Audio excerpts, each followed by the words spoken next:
అనట్లేదు. ముఖ్యంగా ఐజీ ప్రభాకర్ రావు గారు మీరు రిటైర్ అయిపోయినారు.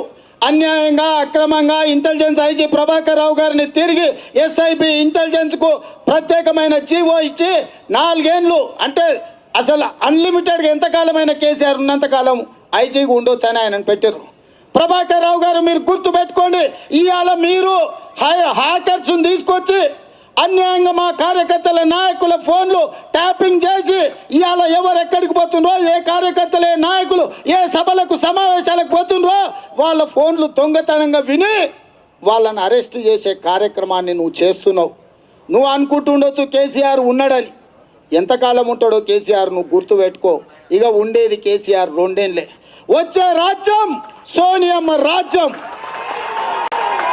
వచ్చే రాజ్యం వచ్చే రాజ్యం వచ్చే రాజ్యం వచ్చే రాజ్యం వచ్చే రాజ్యం వచ్చే రాజ్యం కాంగ్రెస్ పార్టీ కార్యకర్తల రాజ్యం.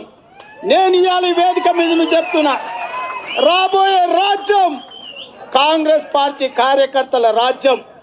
ప్రభాకర్ రావు గుర్తుపెట్టుకో బిడ్డ, ఈ వేదిక మీద నుంచి చెప్తున్నా, నువ్వు ఒక ప్రైవేట్ సైన్యాన్ని నిర్మించిన పోలీసులల్లా నీ కొలుపళ్లను 20 ఏళ్ల కింద రిటైర్ అయిపోయిన వాళ్ళను తీసుకొచ్చి పోలీసులలో నియామకాలు చేసి నియమ నిబంధనలను తుంగలో తొక్కి మా ఫోన్లు ట్యాపింగ్ చేసి మా వాళ్ళని ఇబ్బందికి గురి చేస్తున్నావు. నువ్వు రాసుకో, నువ్వు నౌకరి వదిలి ఇంటికి పోయినా నిన్ను ఇంట్లో నుంచి ఇదే పోలీసుల చేత, పోలీసులు ఐపీఎస్లు కాదు హోమ్ గార్డ్లను నీ ఇంటికి పంపించి నీ చొక్క బట్టి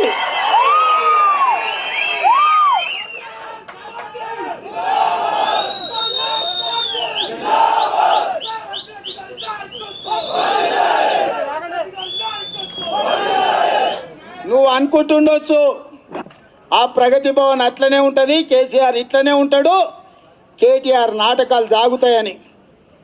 2 ఏళ్ళు గుర్తుపెట్టుకో. 730 రోజులు గోడ మీద బొగ్గు తీసుకొని గీతలు గీసుకో, రోజులు లెక్క పెట్టుకో. చదువు రాకపోతే ఒక్కొక్క గీత బొగ్గుతో గీసుకో. 730 రోజుల తర్వాత 1 గంట కూడా నీకు ఉండదు. నువ్వెక్కడ దాచుకుంటావో, నీ వస్తాది ఎక్కడ దాచుకుంటాడో, ఏ దేశానికి పారిపోతారో, ఏ దేశంలో పాస్పోర్ట్లు తెచ్చుకుంటారో.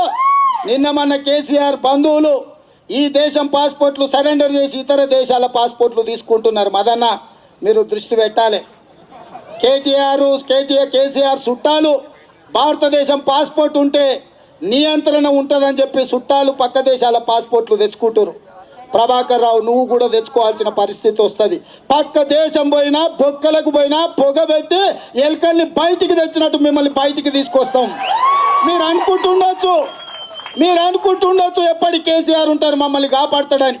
ఆ రోజు వస్తుంది ప్రగతి భవన్ మీద మేమందరం కలిసి చుట్టుముట్టినప్పుడు ప్రగతి భవన్ ఇటుకలు మా కాంగ్రెస్ పార్టీ కార్యకర్తలు తలా ఒకటి పీక్కున్నప్పుడు కేసీఆర్ గడీలను కుప్పగూల్చినప్పుడు ఆ గడీల కింద నేల మలిగలలో మీరు దాచుకున్న ఎవరిని వదలం, చట్టం పరిధిలో మిమ్మల్ని శిక్షిస్తామని నేను చెప్తున్నా.